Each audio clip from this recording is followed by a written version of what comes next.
Good morning.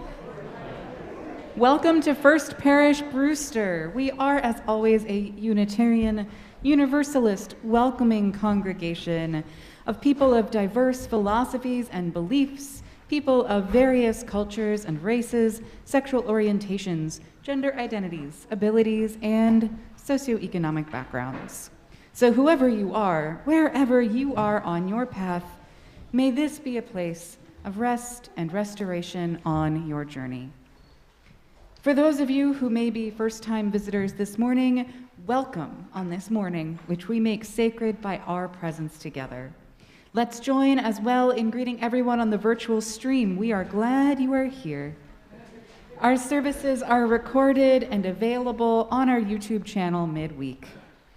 I'm the Reverend Bran Lennox, the leave minister here at First Parish Brewster, and I go by gender-neutral pronouns like they and them. And I'm honored to be welcoming you to the service with our worship associate, Elenita Muniz, our director of Lifespan Religious Education, Twinks Hastings, and our thoughts are with our music director, Kevin Badanas, who has some kind of virus today. So we're missing him. At this time, our masking policy is that speakers may temporarily remove their masks while at the pulpit to increase accessibility for those with hearing difficulties, but otherwise, everyone over the age of 4 must continue to wear a mask while in our buildings that covers both your nose and your mouth. In order to give the best welcome that we can give, please also wear your name tag or fill out a sticker name tag by the hallway entrance. We welcome the noises, movements, and mirth that little ones bring in our services. Please take this moment, however, to check that your cell phone is on silent. In community news announcements, Chris Yerby from the membership committee will be staffing the membership table today in the parish room after the service. If you have questions about becoming a member or are ready to sign the membership book, please go see Chris. Chris, can you make yourself known? Please go see Chris in the parish room under the big welcome sign after the service. Please join me and Twinks Hastings this Tuesday, April 12th at 6 p.m. right here or online for a special Vespers service honoring the difficult journeys of all who have struggled with infertility, miscarriage, abortion, and infant loss. Join us in person or via live stream. Details are in the weekly angle. You are invited after our April 24th service to an all-congregational gathering for lunch, a speaker, and small group circles to ready ourselves for welcoming Reverend Jessica back into our First Parish community. More information and a registration form will be forthcoming in the weekly angle. Next Sunday on Easter, we will have our second annual sunrise service on Paynes Creek Beach. Worship will start at 5:30. Pam and Kaylee will be blessing us with their beautiful music, and we'll all watch the sunrise together. An all-ages Easter service in the sanctuary will follow at 10 a.m., and after the service, we will have our annual Easter celebration out on the plaza with music, refreshments, a visit from the Easter Bunny, and, of course, plenty of eggs to find for all ages. Yes, all ages. This year, instead of gathering canned food for Easter, we are asking for donations of menstrual hygiene products, tampons and pads, for example, to share with our unhoused neighbors. This was the need that we were asked this year to fill. If you would rather make a monetary donation, Twinks is willing to shop for the products before Easter Sunday, so please drop off checks or cash for this cause to the office by April 14th. All right. Welcome once more to our service today. It is so good to be together.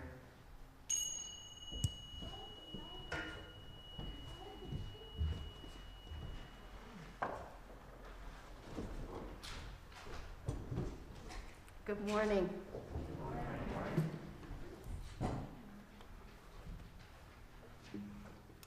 I have always felt that our calls to worship were way too grown up and not at all designed for the families who are in our midst.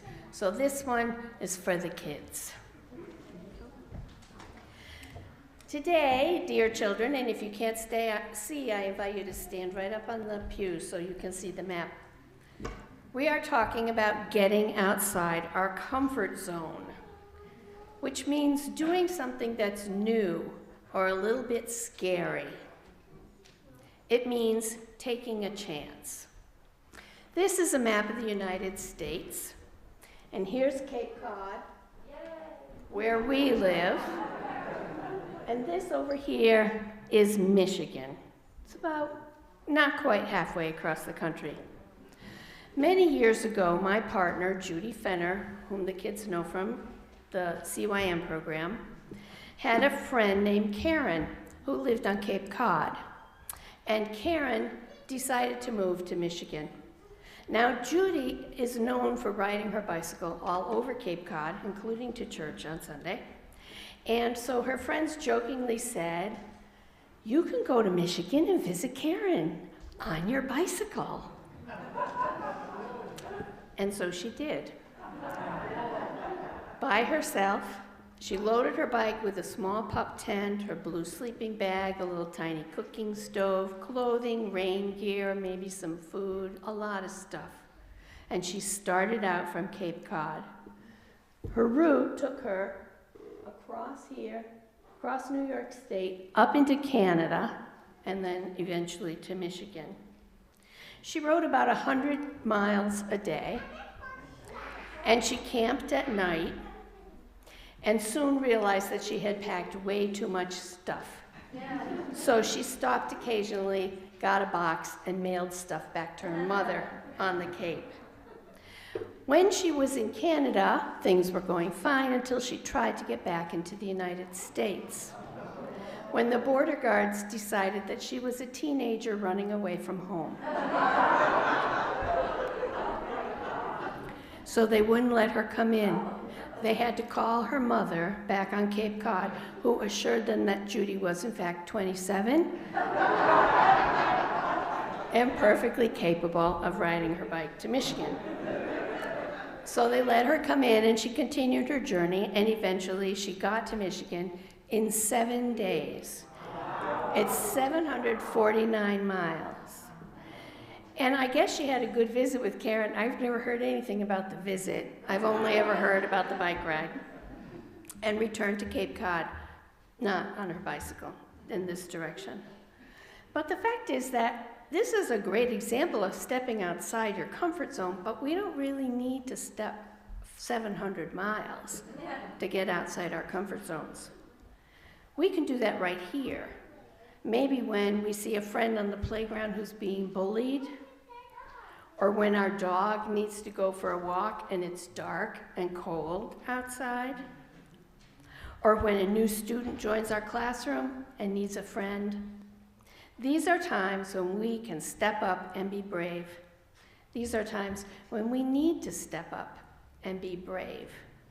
So today we light our chalice to call for the courage that we all need to step outside our comfort zones.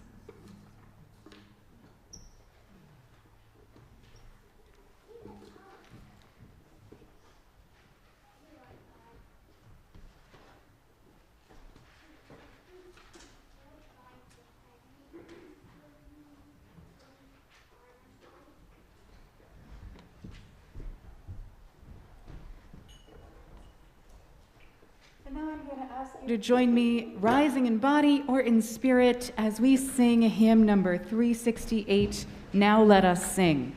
I'd encourage...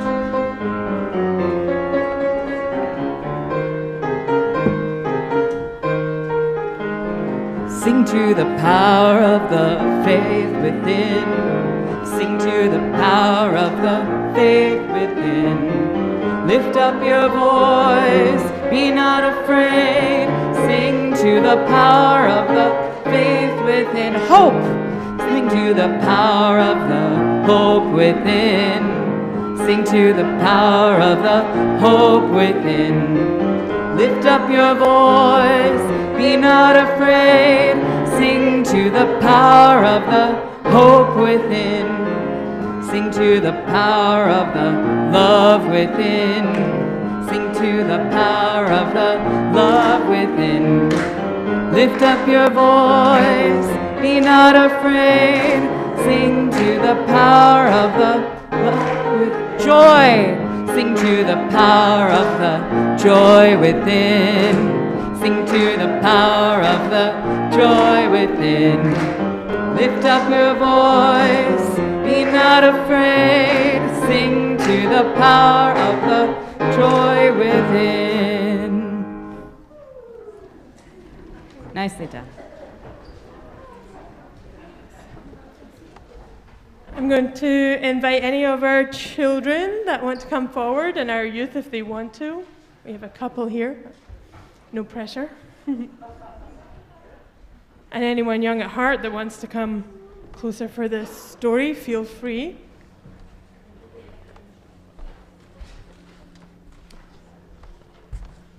Good morning.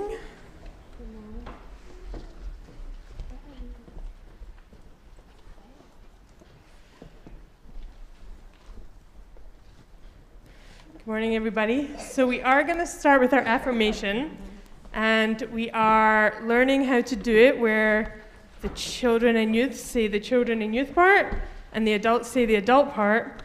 And Elenita, this map has two sides, and Elenita has written the children's words on the other side. Okay? So I'm still going to do it on the microphone, but you all can read those words too. And then you all can do your part. So, we believe in love. Love is the doctrine of the church. We Believe in truth.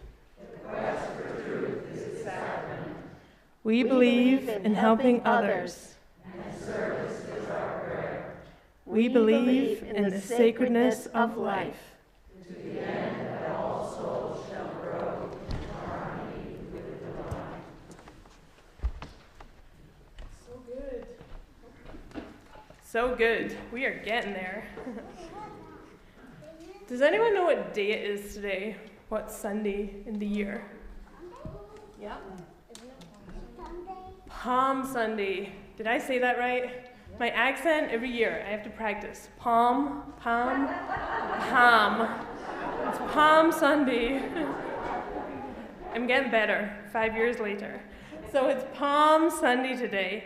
I'm going to share the story of Palm Sunday. As Unitarian Universalists, we draw from the wisdom of all the world's religions and other things like science and reason and nature. Jewish and Christian teachings and stories are one of our sources, one of the roots of our Unitarian Universalist faith. So today is Palm Sunday, and I want to share this story with you, not least because it involves a donkey. And as we all know, all the best stories do. So a long, long time ago, so the story goes, in a faraway place called Jerusalem, rumor had it that a visitor was coming to town. Someone who was rumored to be the king of the Jews, who was going to finally bring peace to an area that had long been in conflict. That visitor was Jesus, and he was a pretty cool dude. He was a great teacher, like the coolest teacher you could ever imagine, and he let love guide his actions. So many people were drawn to him and followed him. People saw him as a very special person, but he was also a man, so he wasn't only great, he was human, like the rest of us. He forgot things, he was sometimes late for church, he messed up and cried and fell over, and people didn't mind that at all. So this great teacher, leader, revolutionary man was coming to town, and people were beside themselves with excitement. Think of a great teacher or leader coming to Brewster or visiting your house. Imagine that kind of excitement. And this was long before we had Netflix or iPads or Disney+. So this was really, really, really exciting. And that was the energy that was in the air as the people prepared for this visit. So the folks of the town went and got the fronds from palm trees because they were a symbol of royalty, and it was said that Jesus was the King of the Jews. So they knew it would be an impressive welcome, and they laid them out on the road as Jesus arrived. Sure enough, Jesus came and he was riding on a donkey that he had sent his friends to collect for him because he knew that someone who was proclaiming to be the King of Jews, if he rode on a horse, that would be a symbol of aggression or that he was looking for a battle. But really, he was coming to spread peace.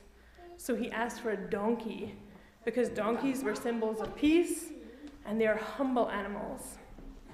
This particular donkey, as the story goes, had never been ridden, and the owner was pretty sure it would not be that happy about the situation. But it turns, you see, I love the donkeys in these stories. I really went deep into finding out about this donkey and the situation. But it turns out that the donkey was more than happy to help out because the donkey wanted to carry someone who was working for peace, and so the donkey was fine with it. And Jesus had an entourage of friends traveling with him, like any celebrity today might have. And there was really only one route into this town. So as the townspeople saw him coming, and they laid palm fronds at his feet, and at the donkey's feet too, to welcome them, and to show him how loved he was, and that his message of hope and love was being understood and heard. And a big part of what Jesus was teaching was that each of us can make change in the world, that we can be the change, that each of us has the power to make a difference in the world. And the thing that we are each best at is being ourselves, and being just who we are is good enough. So you all down here can trust in that, and you all can trust in that, your inner greatness. It's not just in some of us, it's in all of us. And so this morning, the children here are going to come and hand out palm fronds to everyone so that we can all remember that we have an inner greatness, that we all have the power to spread peace. We all have the ability to be great teachers in this world. And most importantly, if we can get the courage, if we can go out of our comfort zones to spread our UU values of love and peace and acceptance and equity and compassion in the world, we will make this world a better place. So children, if you come over here, I'm going to hand out some palm fronds and we're going to give them out to the congregation.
You might need to separate them a little if you got handed a clunk of them like this. Help spread them out.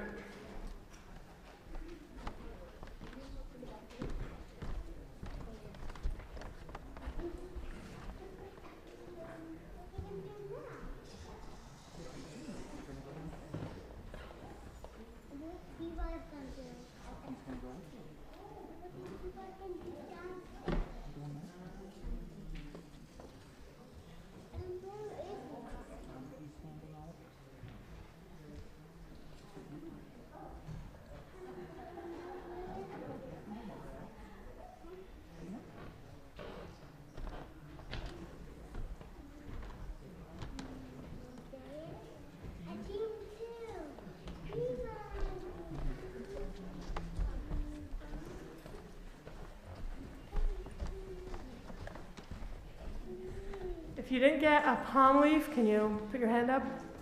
Ah, y'all are awesome. Everyone in the balcony too? We're getting good at this. All right, let's sing our children out.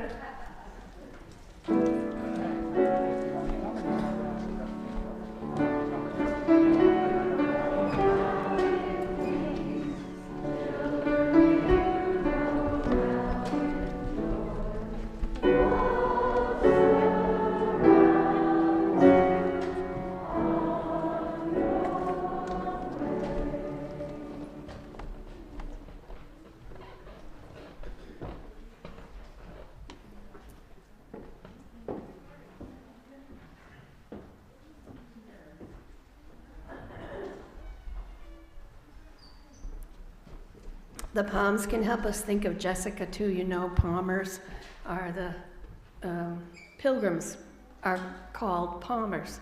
Chaucer's favorite line about palmers forsaken strange strundes. Good time to remember that. So Richard Rohr, have you heard of him? Some people have heard of him. I had not until a friend in my weaving group mentioned a book she wanted to talk about. So I said I would read it. It's called Falling Upward, A Spirituality for the Two Halves of Life. And I'm about 2/3 of the way through it. I guess a lot of people like Richard Rohr and what he has to say. But sadly, this particular book has only served to annoy me. His theory, greatly simplified, is that our lives have two halves, and we only progress to the enlightened second half of our lives if we have suffered greatly, endured a deep loss, lost everything or everyone important to us, endured some huge disaster that opens us up to wisdom and allows us to move forward, carrying that wisdom into the second half of our lives. I completely disagree with that. If my life isn't miserable and out of my control at some point, I can never learn any wisdom. I'll never learn anything unless I suffer. Hogwash.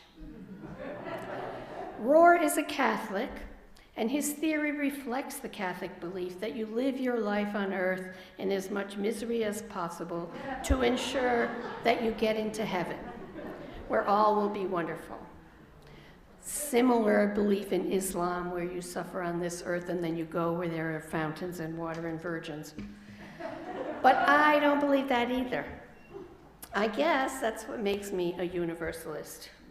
We are all going to heaven, partly because it's right here and we're all capable of living life well and generously, or recognizing our failings and improving on them, or giving our lives to making the world around us a better place, thus creating heaven right where we are.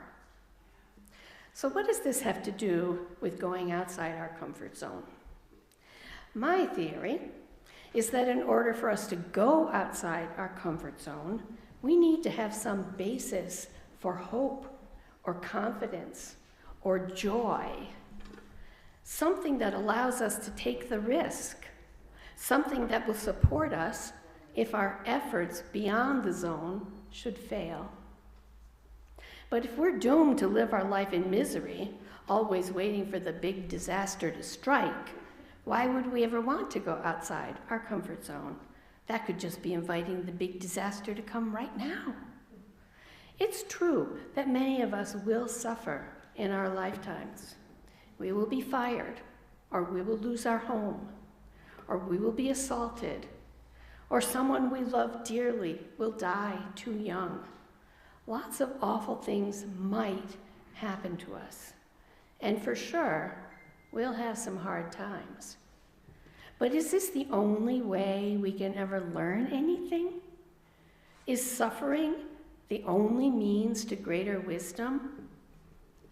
Is there no way that our learning might be a joyful process? I think there is. For example, I'm a tapestry weaver, and learning that skill has opened me up to all kinds of knowledge and even a little wisdom. It's given me a keener eye for color and detail and perspective.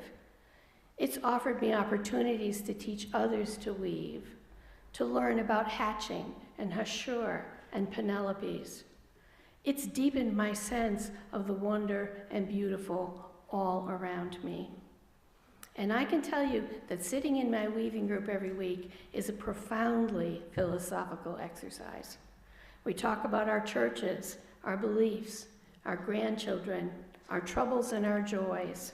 And yes, that's where I was introduced to Richard Rohr. So I would say to you, seek your joy and your strength and your loving community and family and hold tight to them. Remind yourself that they are there. Be grateful and cling to them because they are your foundation. They are the ground from which you step outside your comfort zone. And the wisdom they offer you and that you take from them goes with you as you take these steps. Expect joy, not disaster. This is our call today, in our worship, to seek the things that form our strong foundation and then carry them with us into the needy, hurting world around us. Blessed be.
in gratitude for the spirit of movement that was just raised for us by these wonderful dancers, I invite you to join me in a brief meditation.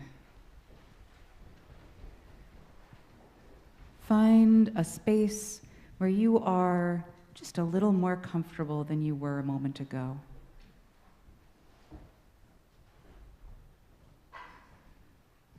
You might wish to fold your hands or perhaps turn the palms up in your lap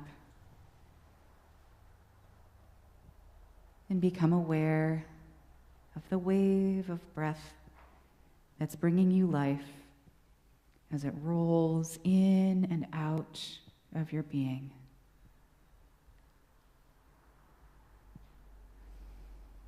In and out.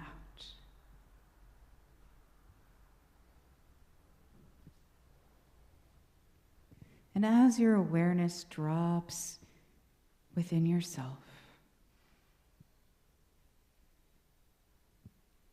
I want you to think about fear. Imagine your fear.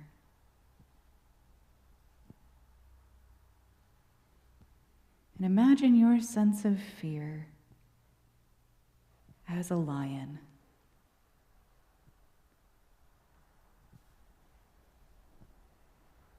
And perhaps your fear is pacing, this lion of fear, or roaring, or running, or perhaps it's sleeping,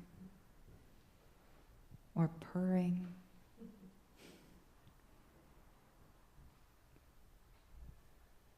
And using your imagination,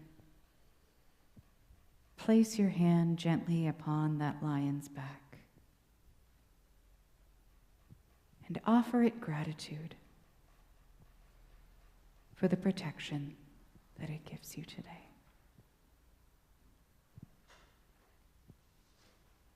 Say to it, thank you. We're safe now. We can rest.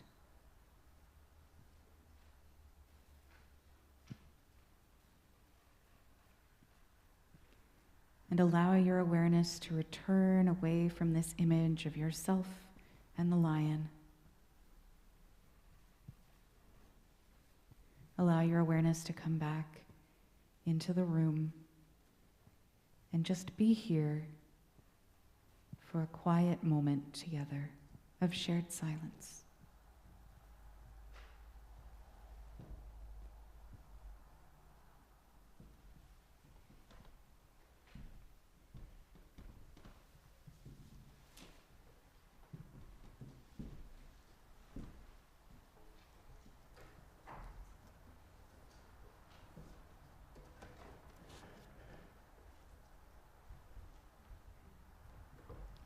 And now turn in your hymnals to hymn number 263. Join me in singing.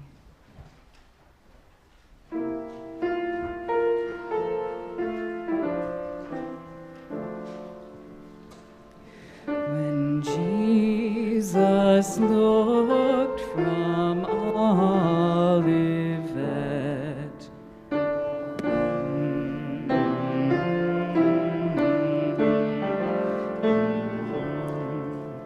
when Jordan grief his eyes grew wet, and soon his weeping drowned his sight, he found the dream of prophets past, of justice crowning every head, now shattered by the truth of caste, by children lost by lack of bread.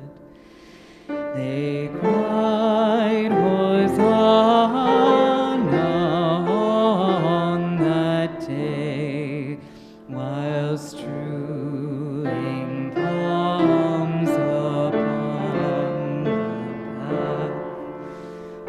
But who was sighing all the way, and what the nature of his wrath?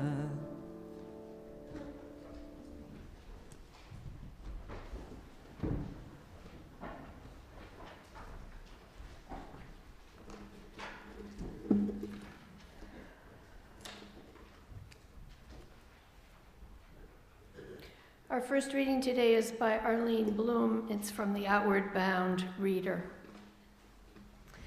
Then I heard the now familiar honking of the geese flying over the summit ridge at more than 25,000 feet. Heading straight toward their goal, most of them would cross the high peaks in a few days, though some of the weaker birds might not survive the rigors of the journey.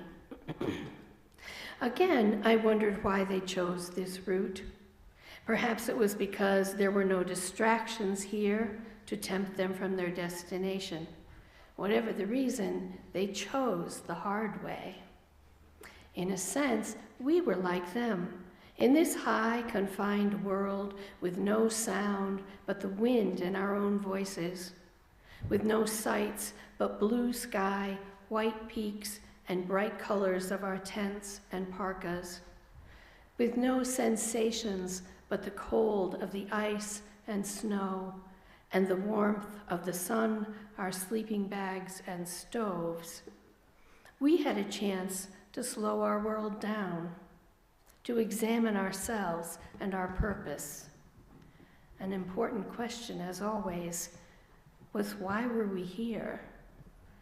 Answers came readily: to visit Asia, to climb a mountain, to test our limits, to know ourselves. All these were true, yet they were not enough. Why would any woman risk her life to stand on the top of a mountain? The geese circled the summit once before resuming their flight south. Were they wheeling among the high peaks for the view? For the glory? I smiled and thought, I bet they're doing it for the fun of it. Our second reading is from the Gospel of Matthew, chapters 21 and 26. The disciples went and did as Jesus had instructed them. They brought the donkey and the colt and placed their cloaks on them for Jesus to sit on. A very large crowd spread their cloaks on the road, while others cut branches from the trees and spread them on the road. The crowds that went ahead of him and those that followed shouted, "Hosanna to the Son of David! Blessed is he who comes in the name of the Lord!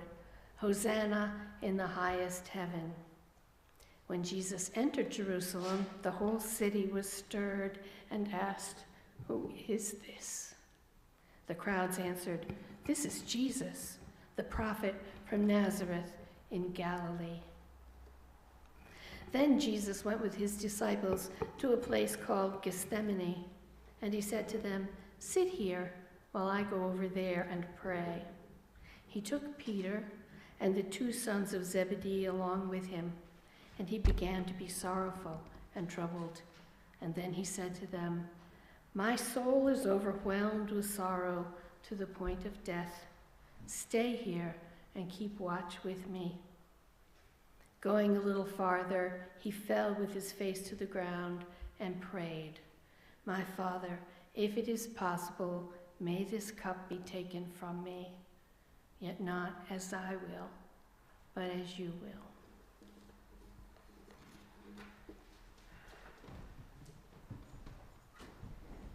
I want to begin our offering call by expressing our great gratitude to have the musical gifts with us today of Tamara Sizik singing and John Granis on guitar, and as always, Lisa Gross today joining us on cello. Each week we have the practice of splitting our offertory plate. Half of what is collected goes to the work of First Parish, and the other half goes to a worthy organization nominated by someone in the congregation. Today, our split plate goes to Nauset Interfaith Association, or NIA, which sponsors several annual interfaith events. NIA also supports 5 action teams on the Lower and Outer Cape. They work on the issues of racism, at-risk youth, immigrants and refugees, income inequality, and early childhood education. There are a couple of different ways you can give today. You can text to give. The number is in your order of service. You can put a check or cash in the offertory basket, or for those streaming in, you can donate on our website. However you choose to give today, your generosity is appreciated. The offering will now be gratefully received.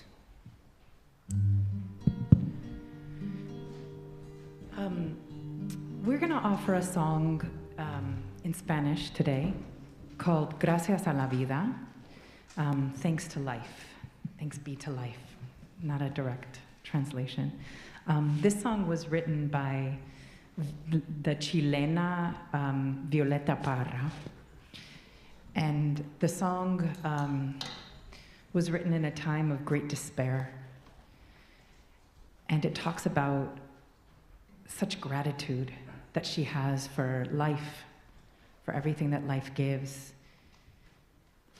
And so this is what we offer for you today.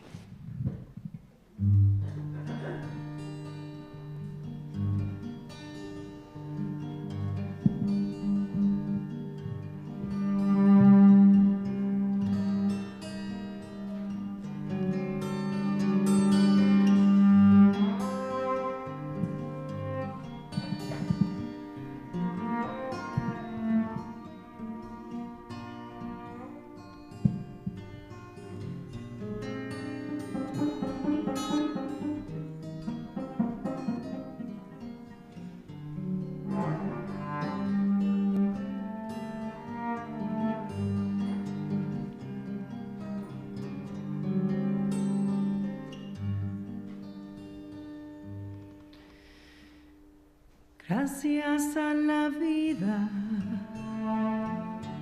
que me ha dado tanto, me dio 2 luceros que cuando los abro, perfecto distingo lo negro de blanco en el alto cielo. Su formol estrellado en las multitudes, el hombre que yo amo. Gracias a la vida que me ha dado tanto, me ha dado el sonido y el abecedario, con él las palabras que pienso y declaro, madre, amigo, hermano, y la luz alumbrando la ruta del alma del que estoy amando. Gracias a la vida que me ha dado tanto, me ha dado la marcha de mis pies cansados. Con ellos anduve ciudades y charcos, playas y desiertos, montañas y llanos, y la casa tuya, tu calle y tu patio.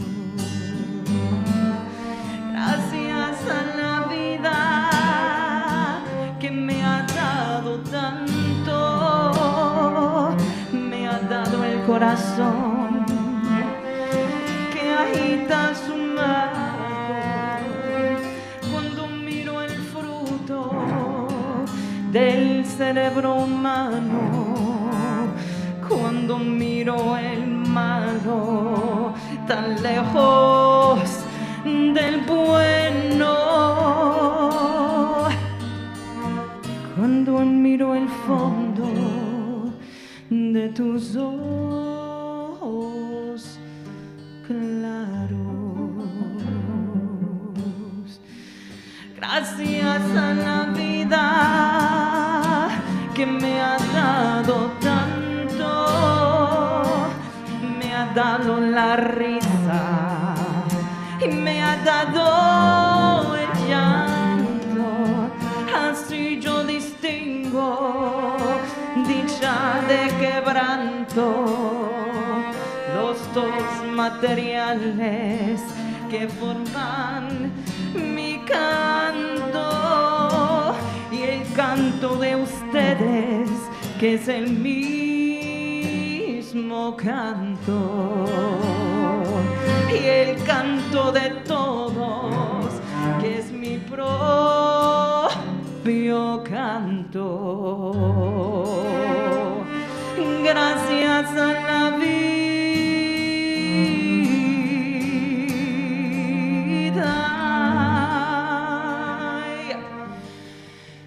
gracias a la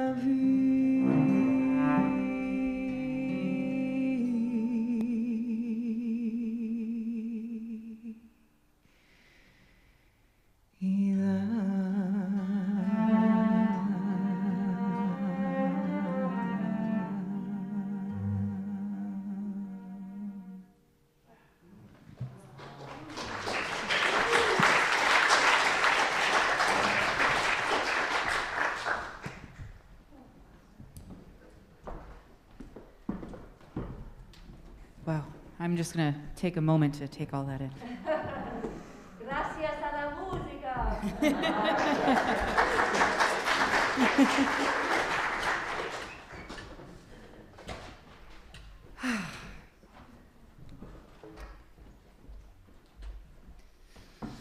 So, the last week of Jesus' life began with this impromptu parade in his honor. He rode into town on a borrowed beast of burden, surrounded by followers, shouting his praises loudly enough to disturb the neighbors. This is described in all four Gospels with such vibrant fervor that I had to sit for a while and stare into space, imagining what practicalities had to align to inspire this level of excitement. I've been the focal point of loving celebrations a couple of times in my life. My wedding and my ordination both come to mind, but no one was throwing their jackets on the ground for me to walk over. Regardless, I can extrapolate from these experiences what an energetic high it can be to be greeted with such a wave of love, and even for an introvert, it is a heady feeling. There's a reason why brides often describe smiling so hard their cheeks hurt by the end of the day, right? In this light, the next part of the story is a little puzzling. So Jesus rides into town, and on his way to the temple, he encounters a fig tree.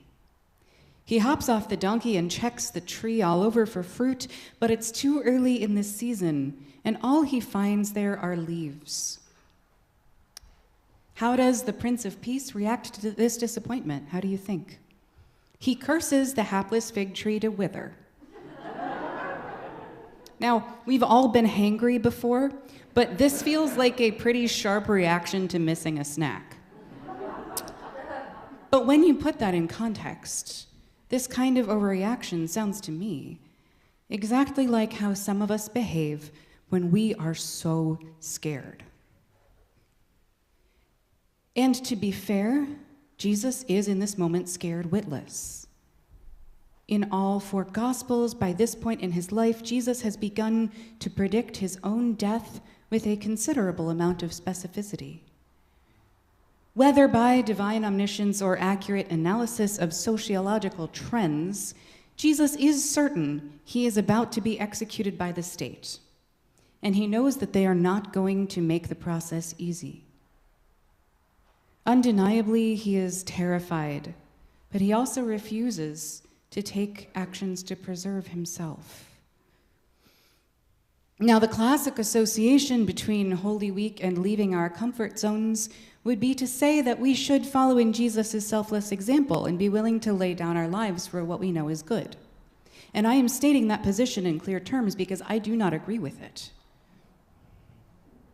In fact, one of my deepest quibbles with the God that I listened to from the pews of my childhood is this idea that self-sacrifice is noble and required of us to be godly people. I believed it was true with all of my heart, and then I watched what it did to my life and to the lives of the people around me, and I rapidly came to the conclusion that this attitude turns us into obedient, codependent doormats who keep ourselves in harm's way because we believe it makes us good people. And by association, it also provides free support to keeping abusers in positions of power. I call us once again into awareness of the difference between unselfishness and selflessness.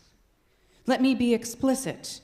No loving higher power would want you to suffer or die to prove your faithfulness. We are called to live and thrive our faith and make our world a better place, starting with each of our own well-being. We human creatures did not physiologically develop our emotions at random. Each of our feelings was designed to serve a purpose to aid in our survival as individuals or as a group. So can anyone tell me what the purpose of fear is? Anyone? Yes, to protect us. Fear protects us. We have fear to warn us that there's a threat and to get us ready to flee out of the danger zone and back to the comfort zone. And it's good at that. But like many of us these days, I have lived with a dysfunctional fear response. My fear's calibration got all messed up as a result of trauma, and it started identifying threats where there weren't any. Making progress in healing my nervous system has required years and years and a multitude of different approaches, but one approach has been to develop a practice of honoring my difficult emotions as helpers. I have a practice now when fear jumps up and tells me to flee the danger zone of appreciating it, marveling it, and praising it. I tell it, fear, good job. Thank you for protecting me. You noticed something that I didn't notice. Thank you for the warning. And then I tell my fear, great work. I'll take it from here. And just like that, fear has permission to rest. Jesus was scared out of his mind during the last week of his life. So scared, he lashed out at a fruitless fig tree. So scared, he fell with his face to the ground in the garden, and he sobbed and he begged to his God that he would be spared. But despite this fear, Jesus' sense of his calling to change the world meant continuing to stand up to the people in power on behalf of the people that they were marginalizing, even though that meant an inevitable agonizing death. His nervous system was begging him to flee, but somehow he got up and he continued anyway. And no, it is not right or necessary that we should each sacrifice ourselves for the sins of others. We should always take into account how risky actions might cause real harm to ourselves and to other people. However, often in response to our calling to serve a better world, we have healthy opportunities to move past fear and exit that comfort zone. I believe that there are a few considerations to observe in order to do this well. First, we need to consider the when. If we stay in our comfort zones for too long, we stop growing. We also lose perspective on our fears, and they start to loom larger and larger than life, forcing us to make our comfort zones smaller and smaller to avoid them. On the flip side, though, if we venture into the danger zone too often or too soon after being hurt, we do risk traumatizing ourselves. We need to leave ourselves enough time for rest and healing, or the long-term effects can later be devastating. We also need to consider the why. I don't believe we should venture out for just anything. And I don't believe that we should heed any sense of obligation about it. If we leave the comfort zone for every little thing that's asked of us, we don't develop boundaries, and we don't develop discernment. We are left without the energy that we will need later on when something really important requires our courage. Lastly, it's necessary to consider the how. This one is going to be different for each of us. What methods of leaving the comfort zone move us into the growth zone and avoid the harm zone is highly dependent on each person's natural tendencies and past experiences. For me, accountability with peers is a big part of it, as well as resting a lot ahead of time and having a plan to care for myself later. For example, socializing in groups is outside of my comfort zone.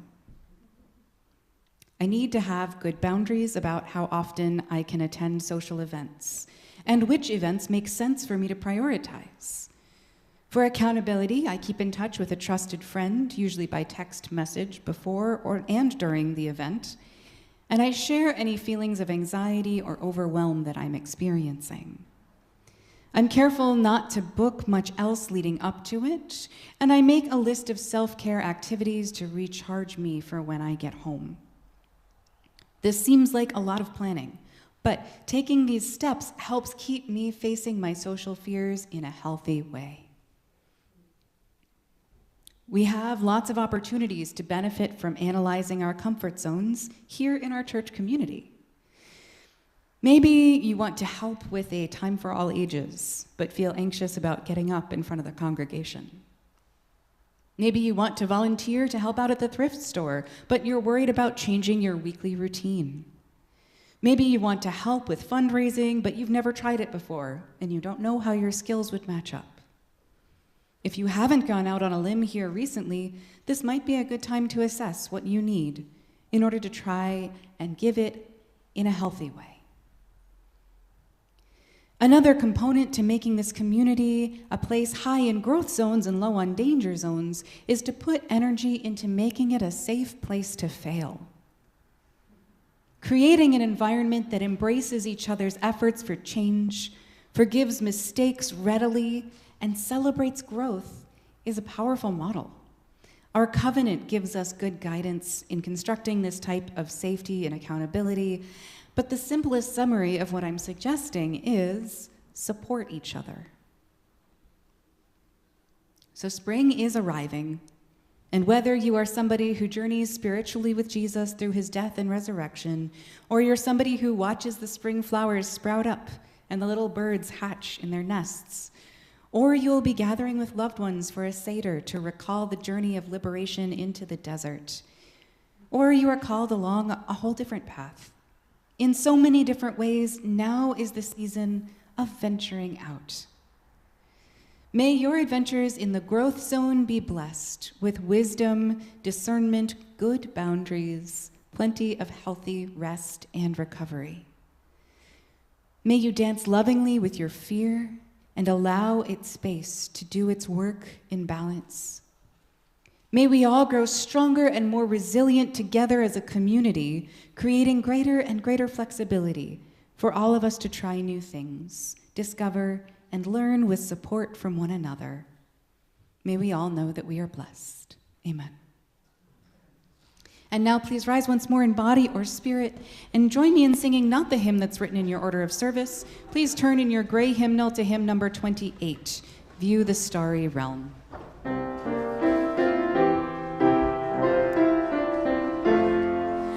View the starry realm of heaven, shining distant ancient empires sing, sky song of celestial children turns each winter into spring, turns each winter into spring. Great you are beyond conception, God of gods and God of stars. My soul soars with your perception. I escape from prison bars. I escape from prison bars.